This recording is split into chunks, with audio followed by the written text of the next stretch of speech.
जे प्रामाणिकपणाने इमानदारीने जे विद्यार्थी 2 वर्षापासून मेहनत करत असतात आणि अशा पद्धतीनं जर समजा नीटचा पेपर फुटत असेल तर त्यांच्यावर फार मोठा अन्याय आहे आणि मला असं वाटतं की हे कुठेतरी थांबलं पाहिजे। वैद्यकीय शिक्षणामध्ये चांगले क्रीम क्लास जो येणार आहे तो मागे पडेल आणि चुकीच्या पद्धतीने येणारे माणसं पुढे जातील आणि त्याच्यामुळे वैद्यकीय क्षेत्राचं फार मोठं नुकसान होईल आणि म्हणून ह्या प्रक्रियेमध्ये जे जे कोणी सामील असतील त्याच्यामध्ये NTA असेल किंवा शिक्षक असतील किंवा त्याच्यानंतर पालक असतील, ह्या अशा कुठल्याही एकही मेंबरनं अशा गोष्टींना थारा देता कामा नये। कोणीच याला बळी पडू नये आणि कोणीही अशा चुकीच्या गोष्टी करू नये की जेणेकरून आपल्या क्षेत्राचं किंवा शिक्षण पद्धतीचं याच्यामध्ये आमूलाग्र नुकसान होईल आणि त्याच्यामुळे जे कोणी दोषी असतील त्या दोषींना कारवाई झाली पाहिजे। जी आपली एक्झाम पद्धती आहे किंवा परीक्षा पद्धती आहे त्याच्यामध्ये आमूलाग्र बदल घडवून आणावे लागतील आणि ही स्ट्रिंजंट प्रकारे ही परीक्षा आपल्याला कंडक्ट करावी लागेल की जेणेकरून त्याच्यामध्ये अशा गोष्टी घडणार नाहीत। नुसती परीक्षा रद्द करून चालणार नाही, तर पुढची परीक्षा कशा पद्धतीने घेतली पाहिजे, मागे ज्या चुका झालेल्या आहेत त्या आपण दुरुस्त केल्या पाहिजे। आपल्यासोबत MMC बोर्डाचे सदस्य तथा नांदेड डॉक्टर संघाचे अध्यक्ष डॉक्टर संजय कदम आहेत। सर, प्रथमतः टाइम्स नाव मराठीमध्ये आपलं स्वागत आहे। खूप खूप धन्यवाद। MMC बोर्डाचे आपण सदस्य आहात, मात्र MMC बोर्डानं संपूर्ण जी या सरकारनं जी निवडणूक प्रक्रिया आहे ती रद्द केली आहे, काय भावना आहेत? नाही, निवडणूक प्रक्रिया रद्द झालेली नाही आहे। सरकारने महाराष्ट्र मेडिकल कौन्सिलच्या निवडणुका पार पाडलेल्या आहेत, त्याच्यामध्ये 9 लोक निवडून आलेले आहेत आणि आम्ही आता शासनाकडनं जे 5 नामनिर्देशित सदस्य जे शासनाला करायचे असतात त्याची वाट पाहत आहोत। ज्यावेळेस हे 5 लोक नामनिर्देशित होतील त्यावेळेस ही कौन्सिल गठीत होईल। सरकारची जी काही आता ही ज्या निवडणुका झाल्या MMC बोर्डाच्या, त्याच्यामध्ये सरकारची उभं केलेली जी सदस्य होते ती मोठ्या प्रमाणात त्यांची याच्यामध्ये पराभूत झाले आणि त्यानंतर सरकारनं निर्णय घेतल्याचं कळत होतं की ही संपूर्ण निवडणूक प्रक्रिया रद्द झाली। त्याच्यात कितपत सत्यता आहे? नाही, त्याच्यात काही सत्यता नाही आहे। लवकरच शासनाच्या निर्णयानुसार कौन्सिल गठीत होणार आहे आणि जी काही माध्यमांमध्ये ज्या बातम्या होत्या तसं काही झालेलं नाही आहे। आता MMC बोर्डामध्ये सरकारनं बाहेरील जी माणसं आहेत सरकार दरबारची ती घेण्याचं ठरवलेलं होतं आणि ती लोक MMC बोर्डाच्या ह्याच्यामध्ये बसणार होती। हे लोक बसवणं कितपत योग्य आहे पूर्ण ह्या बॉडीमध्ये?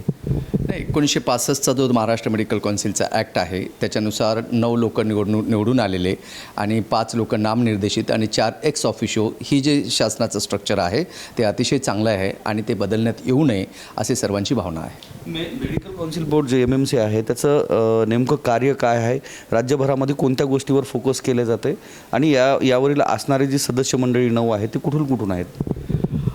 बेसिकली महाराष्ट्र मेडिकल कौन्सिल ही आधुनिक वैद्यकशास्त्राच्या म्हणजे मॉडर्न मेडिसिनच्या डॉक्टरांच्या वैद्यकीय व्यवसायाचं नियमन करत असते। साधारणतः आपल्या राज्यामध्ये 2 लाख मॉडर्न मेडिसिनचे पदवीधर आहेत आणि त्या पदवीधरांकडनं जर रुग्णांवर उपचार करत असताना जर समजा काही चूक झाली तर डॉक्टरांना शासन करण्याचं किंवा त्यांना पनिशमेंट करण्याचं काम ही संस्था करत असते। त्याचसोबत ज्या वेळेस डॉक्टर प्रॅक्टिसमध्ये येतात त्यांना प्रोव्हिजनल आणि परमनंट रजिस्ट्रेशन देणं म्हणजे लायसन देणं याचंसुद्धा काम ही संस्था करत असते। त्याच्यानंतरसुद्धा वैद्यकीय शिक्षणाचा जो क्वालिटी कंट्रोल आहे ते सुद्धा काम महाराष्ट्र मेडिकल कौन्सिल करत असते। काय वाटतं ज्या पद्धतीची आता नीट UG 2026ची एक्झाम पार पडली आणि त्यामध्ये पेपर फुटीसारखा प्रकार घडलेला आहे, अनेक विद्यार्थ्यांचं म्हणजे जवळपास 22 लाखाच्या वर विद्यार्थ्यांचं नुकसान झालं आहे, काय भावना आहेत?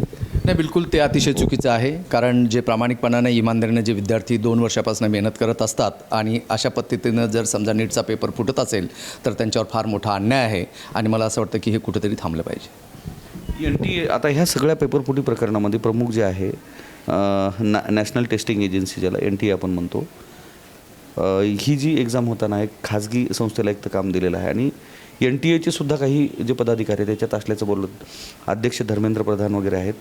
तर ह्या सगळ्या प्रक्रियेमध्ये NTAचं हे काम हे सदोष नाही असं वाटतं का आपल्याला?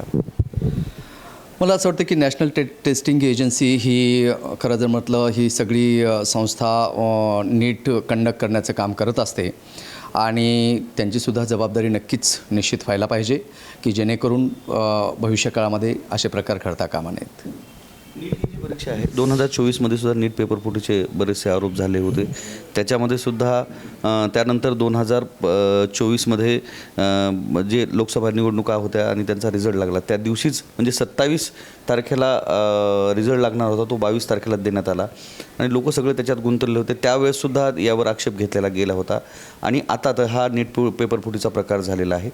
तुम्ही ह्या सगळ्या गोष्टींकडे कसं पाहता? नीट पेपर फुटीसारखे प्रकार, वारंवार वाढणारे पेपर फुटी, या गोष्टीकडे खरंच वाटतं शिक्षण व्यवस्थेचं कुठंतरी वेगळेपणा किंवा त्याच्यामुळे विद्यार्थ्यांचं नुकसान होते असं वाटते का तुम्हाला? नक्कीच, कारण जर अशा प्रकारच्या गोष्टी जर घडत गेल्या तर जे इमानदारीने अभ्यास करणारे किंवा चांगले विद्यार्थी आहेत ते मागे पडतील आणि त्याच्यानुसार जे वैद्यकीय शिक्षणामध्ये चांगले क्रीम क्लास जो येणार आहे तो मागे पडेल आणि चुकीच्या पद्धतीने येणारे माणसे पुढे जातील आणि त्याच्यामुळं वैद्यकीय क्षेत्राचं फार मोठं नुकसान होईल. आणि म्हणून ह्या प्रक्रियेमध्ये जे जे कुणी सामील असतील त्याच्यामध्ये NTA असेल किंवा शिक्षक असतील किंवा त्याच्यानंतर पालक असतील, ह्या अशा कुठल्याही एकाही मेंबरनं अशा गोष्टींना थारा देता कामा नये जेणेकरून वैद्यकीय क्षेत्राचं पावित्र्य राखलं जाईल.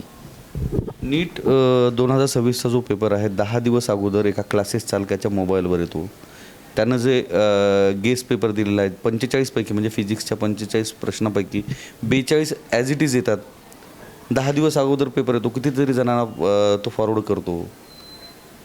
ह्या घटना ज्या आहेत तर या घटनेकडे तुम्ही कसं पाहता? नक्कीच ह्या गोष्टी निषेधार्ह आहेत आणि अशा गोष्टी बिलकुल होता कामा नयेत आणि जर ह्या गोष्टी घडलेल्या आहेत तर जे कोणी त्याच्यामध्ये दोषी असतील त्यांच्यावर कारवाई झाली पाहिजे.